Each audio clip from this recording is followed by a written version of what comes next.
Mohammed V, in his response to Vichy and in response to Adolf Hitler, said, "There are no Jews, there are no Muslims, there are only Moroccans."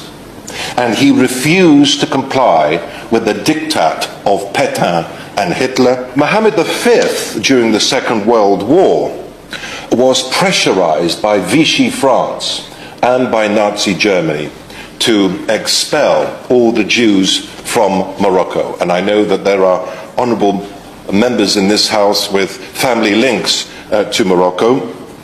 And Mohammed V came under huge pressure by Vichy to do what some European countries did, which is to shepherd their Jewish population into the clutches of the Vichy regime or to Germany, and ultimately we all know what happened to those Jewish people who were sent to Auschwitz. I will give way, of course.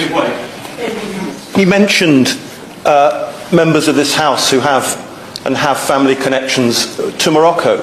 So would you agree that the very fact that my late great-uncle was the mayor of Tangier, a Jewish mayor, during the Second World War, proves the point that he's making? I'm very grateful to the honourable gentleman, and I'm very aware during our discussions of his family connections with Tangiers. But Mohammed V, in his response to Vichy and in response to Adolf Hitler, said, "There are no Jews, there are no Muslims, there are only Moroccans." And he refused to comply with the diktat of Pétain and Hitler, and he refused to cave in to those demands. And I think that's testimony to the way in which the royal family in the Kingdom of Morocco protects all religious minorities. In fact, I heard from one journalist that the late Yitzhak Rabin, the late Israeli Prime Minister, was quoted that when he had problems and difficulties with the Moroccan Jewish population, he sought the advice and support of the late King Hassan, who had such close links with that diaspora within his own kingdom.